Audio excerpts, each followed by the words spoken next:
তারই নেতা হওয়া দরকার। আবু বকর বলে না আমারটাই দরকার, ওমর বলে আমারটাই দরকার। তর্কাতর্কি আছে না নাই? ঝগড়াঝাটি লেগে গেল, তর্ক হয়ে গেল, কথার পিঠে কথা, কথার নাম লতা। কথা বলতে বলতে বিশ্বনবীর কণ্ঠের চাইতে দুইজনের কণ্ঠ উঁচু হয়ে গেল।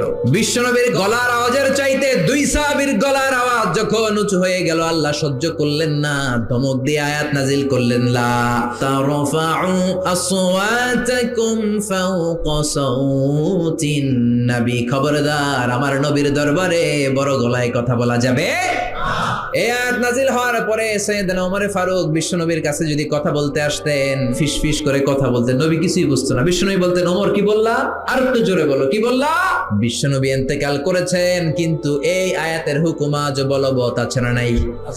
মা বাবার সামনে বড় গলায় কথা বলা যাবে না। ইমাম সাহেব, খতিব সাহেব, ইসলামী আন্দোলনের বড় আমির, তাদের সামনে বড় গলায় কথা বলা যাবে